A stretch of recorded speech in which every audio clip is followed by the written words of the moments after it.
You know what's crazy? We spend hours researching our family tree on ancestry.com, paying monthly fees to find out our great-great-grandpa was a farmer in Ireland. Meanwhile, the Bible's been sitting there for thousands of years with the ultimate ancestry report, and we skip over it because it looks like a bunch of weird names.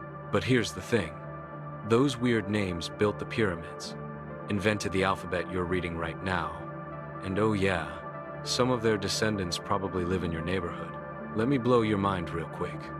Genesis 10:6 in the Berean Standard Bible drops this bombshell. The sons of Ham, Cush, Mizraim, Put, and Canaan. 4 names. That's it. 4 names that launch civilizations that make our modern cities look like sandcastles.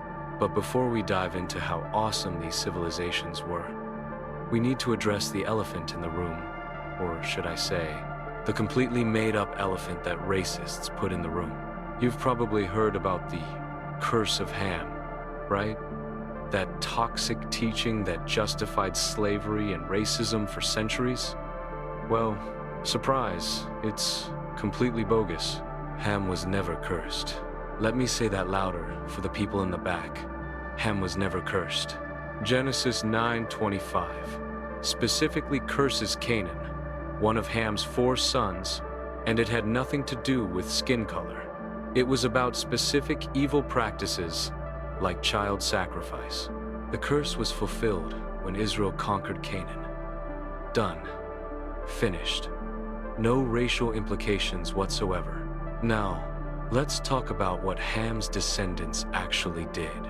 Cush's people ruled Ethiopia and Sudan, building more pyramids than Egypt.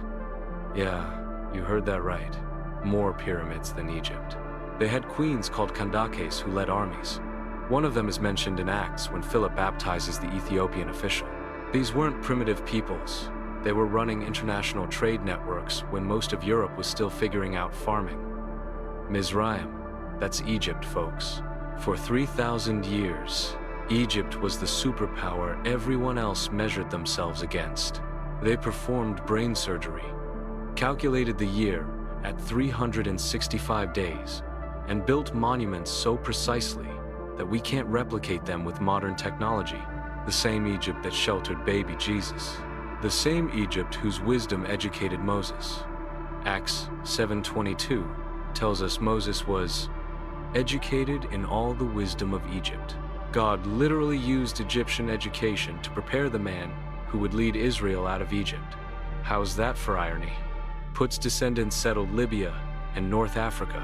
These weren't just desert nomads. They built underground irrigation systems that modern engineers study. They created confederations so powerful that they actually ruled Egypt for a while. And Canaan? Before we talk about their judgment, let's acknowledge their contributions. The Phoenicians, descendants of Canaan, gave us the alphabet.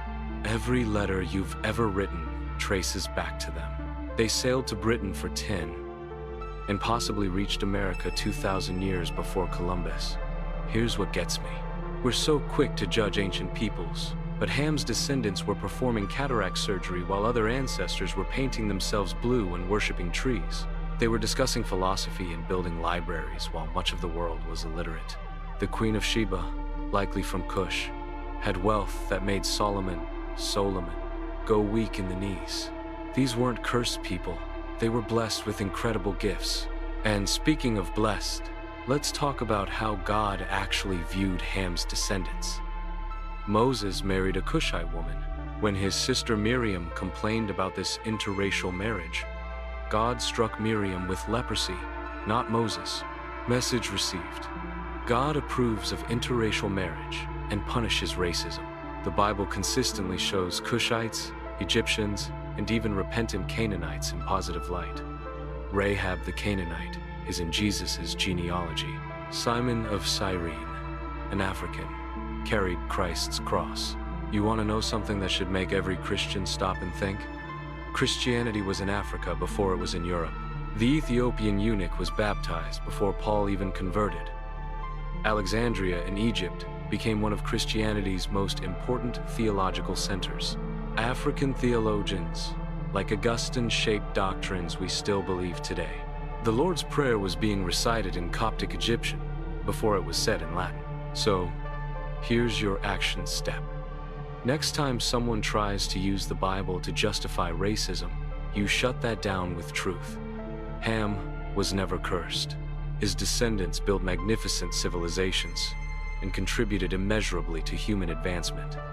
They were among the first to embrace Christianity. And Genesis 10 proves what we should all know. We're one human family, created in God's image. Each group gifted differently, but equally valuable. Stop letting racist lies twist God's word. Start celebrating the incredible diversity of God's human family. Share your thoughts in the comments below. Thanks for watching.